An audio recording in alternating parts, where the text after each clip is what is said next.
ど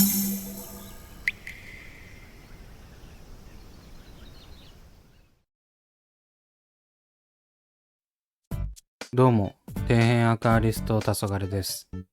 皆さん、以前動画でお話したブセファランドラスイスの立ち上げ計画は覚えていますでしょうか？時系列の都合上、なかなか立ち上げに着手できておらず申し訳ないです。そんな中、今回は立ち上げ計画の進み具合をお届けいたします。現在の状況は、手持ちのブセが少ないため、いろいろ買い集めているところです。そして今回お見せする中には、撮影当初に出回り始めたばかりだと思われる新しめのブセが登場するので乞うご期待。果たしてそのブセはお買い得商品だったのでしょうか？いつものように爆買いしているのでお楽しみに。それでは早速やっていくんですが、今回もブセの購入先はペットバルーンです。いつもお世話になっています。ということで、いつもの発泡スチロールを開封し、中身を見ていきます。最初に出てきたのは生体なんですが、こちらはまた今度紹介する予定です。肝心のブセはこちら、ブセファランドラクダガンです。なんかこれ見たことありますよね。これは以前動画で取り上げたトロピカ社のブセです。確かこのトロピカ社のクダガンは3つ買っていたはずですが、また購入しているようです。おまけに2つも。普通にさらっと流すようなことではないんですが、組織培養ブセのお得さに味を占めてしまった自分には、購買意欲を抑えることができませんでした。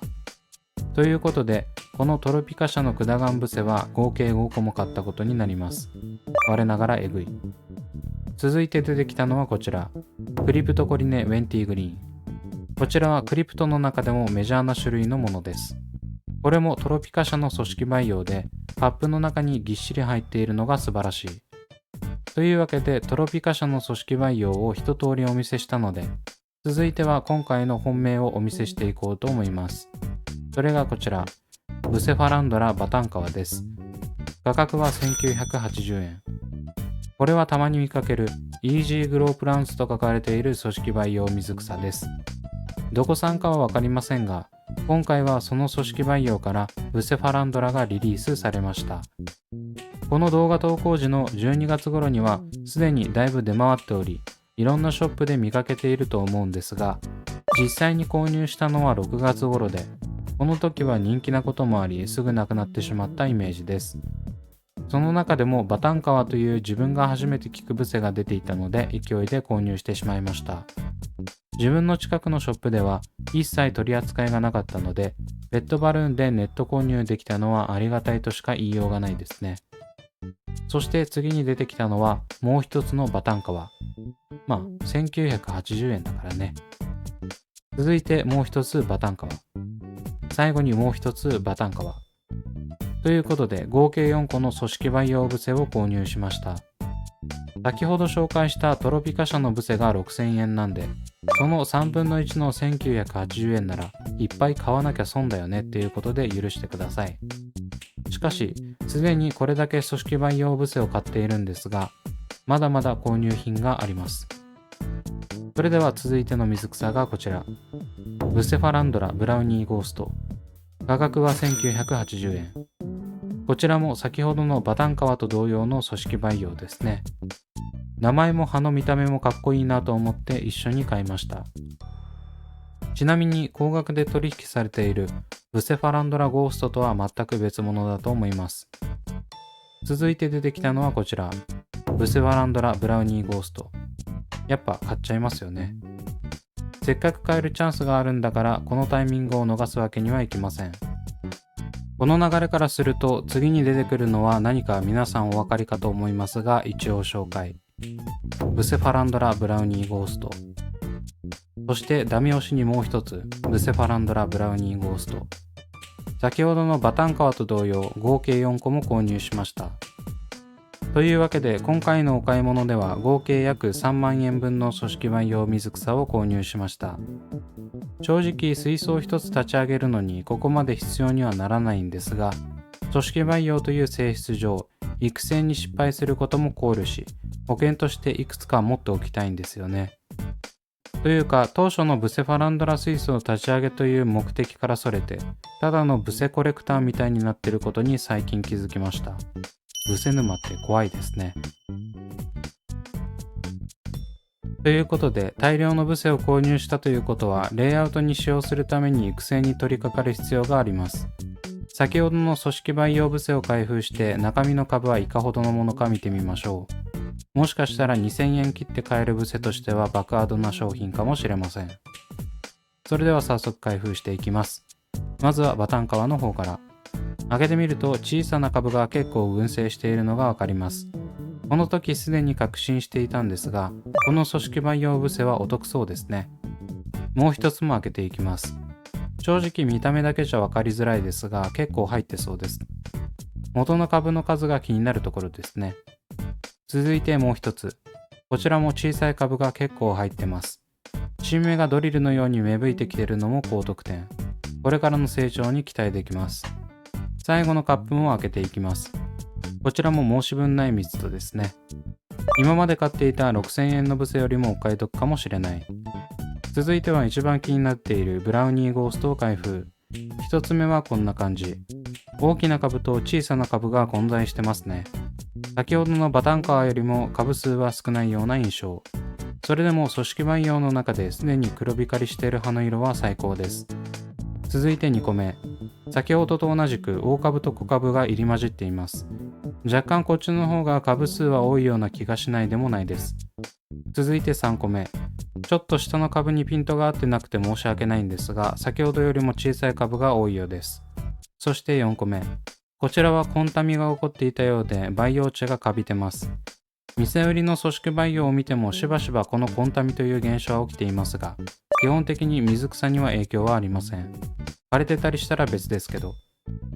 この状態で長期保存はお勧めしないので、カビを見つけたら早めに開封して育成に移行するのが吉です。続いては組織培養から株を取り出して見ていきましょう。まずはバタンカワ。どうやら一株に小さな葉が密生しているようで、見た感じ4株くらいのようです。もしかしたらもう少し解体できるのかもしれませんが、この大きさの株を分ける技量は持ち合わせていないのでそのままに。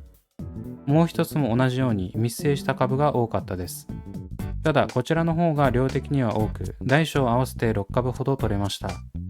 3つ目は4株と極小の株1個の合計5株でした。4つ目は小さい株が多かったので合計6株くらいあるように見えます。次にブラウニーゴースト。こちらはバタンカワに比べて葉が大きくしっかりしているものが多いです。見た目的には少なく見えましたが6株取れました。続いて2カップ目。こちらは先ほどよりも小さめの株が多いですね。ただ葉の数はこっちの方が圧倒的に多く、株も同じ6株です。続いて3カップ目。こちらは大きい株と小さい株が混在しており、同じように6株取れました。最後に4カップ目。コンタミを起こしていますが、葉はしっかりとして綺麗です。こちらは他のカップより1株少ない5株でした。合計16,000円のブセということで、大量にあってすでにホクホクなんですが、このままだと育成できないので、黄昏アクや御用達、ダイソーのガラスポットでの育成が始まります。今回は株数も考慮して2カップのブセを1ポットにまとめます。もっと細かく分けた方がいいんでしょうけど、この時はポットの数が足りませんでした。使用するのはいつものハイタイプのガラスポット。そこまで背は高くならないと思いますが念のため。中に入れているのはいつものプラチナソイルのスーパーパウダーです。ソイルを入れたら ADA ラボスプレーもどきの自作軟水スプレーで湿らせていきます。ガラスポットを管理し始めて思うんですが、こういうノズルが長いスプレーは使いやすくていいですね。ピンポイントで水を噴霧することができます。それではいつもの植栽に移ります。まずはブラウニーゴーストから。こちらは結構株自体の葉の数が少ないので、割と余裕を持って入れられそうですね。この時にきっちり2カップ分入れられているかは、編集時現在撮影からだいぶ時間が経っているためわかりません。入ればいいんですよ、入れば。さすがに何度もこの作業をしているので慣れてきました。1ボット目は難なく入れることができてますね。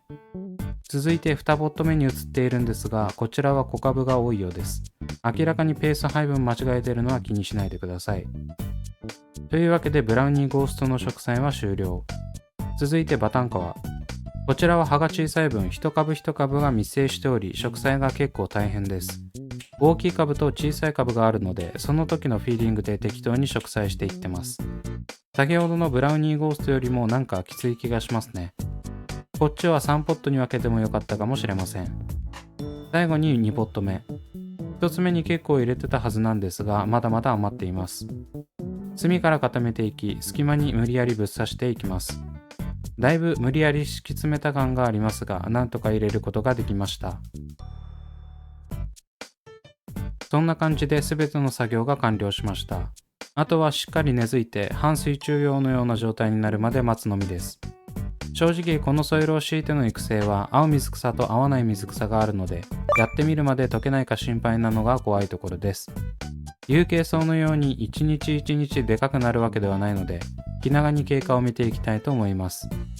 というわけで今回は新しい組織培養ブセを購入したんですが、思った以上に株も多く入っていてお得だということが分かりました。